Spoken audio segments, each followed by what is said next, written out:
So let's talk about all the companies and all the billionaires that run them and why exactly they're trying to get Trump into their pocket. Now, tech companies receiving contracts and money from the government, specifically to do with national security, so defense budget spending, isn't a new thing, and it's a very common thing as part of how that whole ecosystem works. There are many inflated contracts from the US government that feeds into tech companies. This is hardly a new thing. But as we're seeing these increasingly questionable lines being stepped on when it comes to the billionaires behind these companies, I think it's important that we re-examine these and kind of know exactly what we're working with and what the aim of this might be and where the benefit lies, as well as what has worked not even just in the past but within the past 5 years in order to stop these companies from continuing to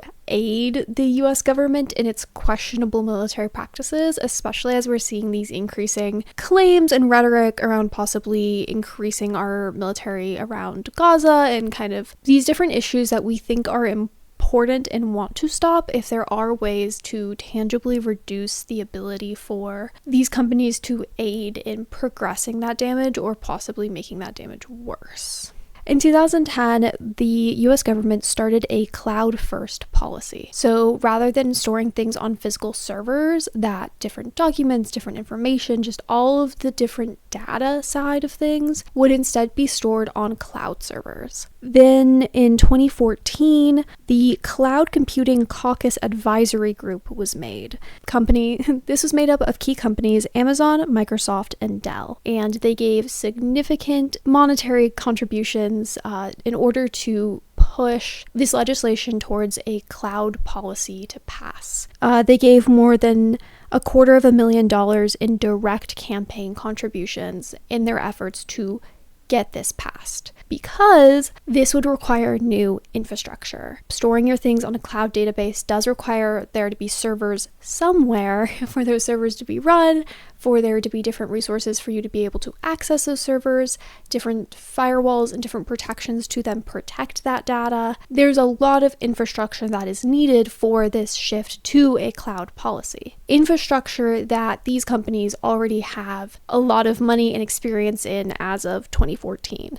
And that's just a trend that continues. AWS is one of the strongest server bases and is what a lot of different things rely on because of the amount of infrastructure and technology that they have around running servers and server hosting. So the Cloud First policy passes in 2014. Now, all of this starts with reporting that happened in 2018 around the family deportation and the family separation that was happening under the Trump administration. When talking about that, part of how they were able to do all of these things is through the infrastructure that they had on the IT tech side of things. Even though their IT and tech wasn't good enough to make sure that they would be able to reunite these families, it is part of what allowed ICE to be able to carry out what they were doing. In this reporting, people were finding that ICE would give money and contracts to Palantir. I don't know, and I don't care if I'm saying that right. And then Palantir would be giving money and essentially using AWS, which is a part of Amazon, would be using AWS to fulfill those military contracts. So even though the US government wasn't specifically making a contract with AWS to do all these things, there was just essentially this middleman of Palantir that was buffering these things, but essentially the US government was putting money into Amazon's pocket, and Amazon was providing services for them to carry out these raids. We then see Mark Schwartz take office at the US Citizens and Immigration Service. He led various DHS subservices to move towards AWS servers for storing their data. This included ICE. He would later leave the government and become the enterprise strategist for AWS. So he pushed it so that key DHS data information would be in AWS servers, meaning that they are paying AWS and relying on them to upkeep those servers. And then left the government to be part of that company that was now receiving money from his actions.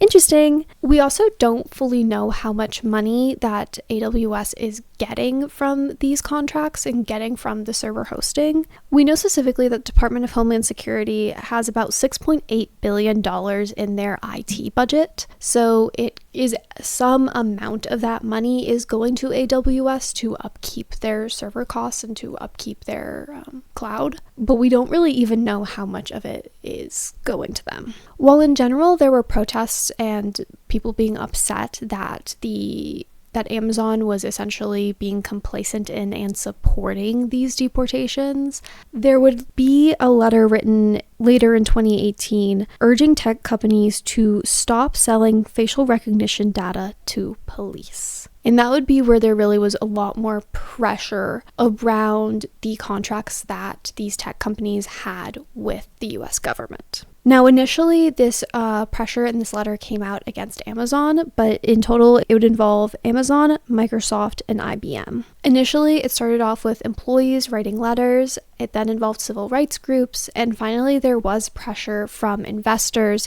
to stop the selling of facial recognition software to the US government. IBM was the first to agree to stop selling facial recognition data. Later, Microsoft would put out a statement saying that they would put a 1-year pause on selling data. So they never fully agreed to stop selling this data, they just put a temporary pause on it. An ACLU article from 2023 shows that only Google and IBM have agreed to not sell any facial recognition data to the local or federal law enforcement. Amazon and Microsoft won't sell to local law enforcement, but presumably can still are willing to and possibly are selling facial recognition data to the federal law enforcement, if not local law enforcement. And then there's a remaining few companies that have no restrictions stated. This raised a huge concern over the privacy issues.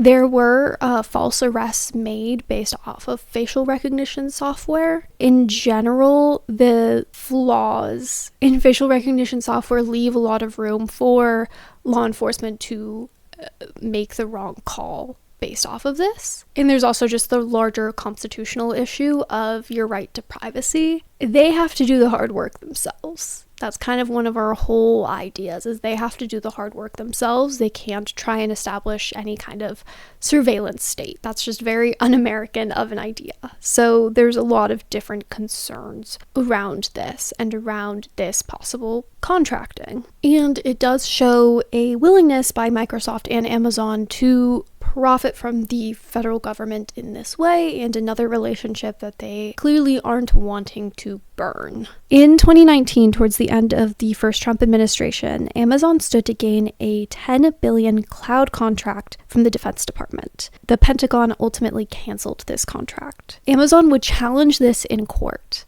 claiming that Trump had used improper pressure due to Bezos being a perceived political enemy due to his ownership of the Washington Post. There was a feeling that because they were not on Trump's political good side, that they had lost a significant, a $10 billion contract with the Department of Defense. They challenged this in court, and it was ultimately determined that it was thrown out that this was not the case. And ultimately, the contract was reduced to a $9 billion contract, and it was split between Amazon, Google, Microsoft, and Oracle. Now, in the 2018 debacle, Google had claimed that they would stop contracting with the US government, period, even beyond the facial recognition issue, that they would no longer contract with the US government. They clearly go against this in the 2019 deal a year later. There is no specific information on how this money was dealt up. We know that each company got at least $100,000, but from there's any amount between there that each company could have gotten. And again, it shows that Google was willing to go against public opinion and work with the US government in order to gain more profits. That ultimately profit went against went before everything else, that they are willing to go to whatever political ideas, even if it goes against what people want, if it's where the profits are. Then in 2024, just like in every other area of our lives, AI becomes a part of the equation. On August 8, 2024, there's a publication talking about Planeteer, that is the same company that we mentioned before that was used as the intermediary between ICE and AWS/Amazon, that Planeteer and Microsoft were giving AI and analytics capabilities to the US defense and intelligence community. By November, bless you, my dog just sneezed. By November, the week of the election, both before and after the actual election results came out, OpenAI and Meta were also publicly talking about being open for military use. Some saying that democratic nations should aim to develop the best AI technology to give them a military and commercial edge over authoritarian countries, which would probably use AI to abuse human rights. So we're fully acknowledging that AI could be used to abuse human rights. But we're not worried about the US doing it. Because historically, we were so good about not abusing human rights, we would never do that. The most charitable reading is that AI can be used to automate essentially spreadsheet work, that you can use it to know when to reorder things, that you can use it to know when you can expect a certain part to need to be replaced or completely overhauled, those kinds of things, essentially automating spreadsheet work. But as you and I know, AI has gone far beyond just spreadsheet work. AI can do a lot more than that. And there is no specific language about how this AI is being used, meaning that it is open to be used far beyond that. In the article, I'm citing it that AI could be used to detect potential targets, and that as time goes on, it is increasingly independent of human oversight, which could lead to lethal errors and violate international law. That if AI is in charge of pulling the trigger, you could accidentally harm innocent civilians and do things that you do not want to do and that are highly unethical. Which, to be fair, even when humans are in charge of that, we do that too, but at least we know that we're doing it. At least there is an amount of oversight over that. And the public claim is that ultimately, AI will detect these things, but it'll be a human pulling the trigger to avoid the risk of that oversight. But that is not a guarantee. That is a talking point. We don't have a great track record even when it is humans. That there isn't a pointed reason to have faith in AI to make the right choices and for that to be properly validated. By December, we see SpaceX trying to be involved in defense contracts as well, which then brings in our lovely Mr. Elon Musk, our favorite crybaby, who again is aiming to try and gain and profit from these military contracts. Elon Musk is also his own can of worms, but it applies to all of these companies, about how they often get in trouble from the US government because of their practices. They try to hold monopolies, that they try and overstep what is within the bounds of the law. It is scary that they're increasingly getting all of these voices and getting to be in charge of these different areas of the government, while also profiting from other areas of the government and getting to reduce oversight on themselves. You'll also notice that all of the companies that I've been naming are the ones who have been dropping their DEI policies. They are trying to stay in the good graces of this administration over anything else. Because historically, staying in the good graces is how you keep getting your defense contracts. Staying in the good graces could mean the difference between having to share $9 billion or getting $10 billion for yourself. Allegedly. That is what they think. Hopefully that's not true. Hopefully the judge is right and that's not what happened.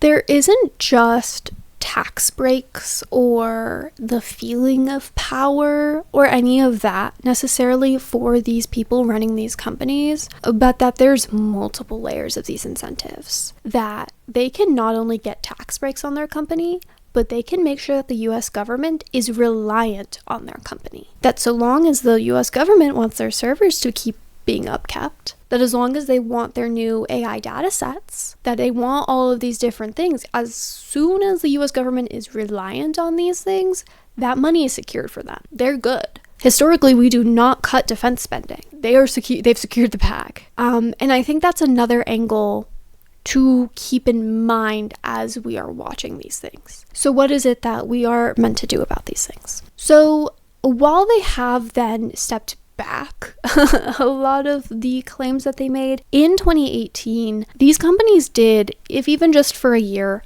stop some of their work with the US government. They stopped giving some of the data, they stopped giving some of the resources. And this was because of a public feeling and a public mobilization of like, hey, we're not okay with this. This isn't going to happen. This one wasn't even protected by the courts. The courts, based off the ACLU article, haven't really said anything about things like facial recognition software and all those different things as like a constitutional issue. But when it came to having enough pressure put on them from the public, which then went on to their investors, they did walk some of this back. That was in 2018. As we saw with the Black Lives Matter movement, as we have seen with mobilization around Gaza, as we are seeing mobilize around the Trump administration, and specifically Elon Musk, one of the billionaires included in this, is that we are mobilizing. And that if we put pressures on these companies of, hey, if you use this administration and this administration's abuse of power in order to try and secure more money for yourselves, we're not chill with that. And for now, it's sticking as an avenue to watch, that there haven't been anything like that yet. They have not started turning towards, okay, so if we're going to go invade Gaza, then we're going to need more defense contracts. Let's go work with Meta. You know, Mr. Zuck, he's been kind of on our side recently. That hasn't happened yet, but I think it's definitely another avenue to watch. Whether or not, as they are trying to destroy some of these other avenues, they're trying to funnel it into these companies or not. And I'm hopeful that as of right now that isn't happening, but I think it's interesting and something to watch.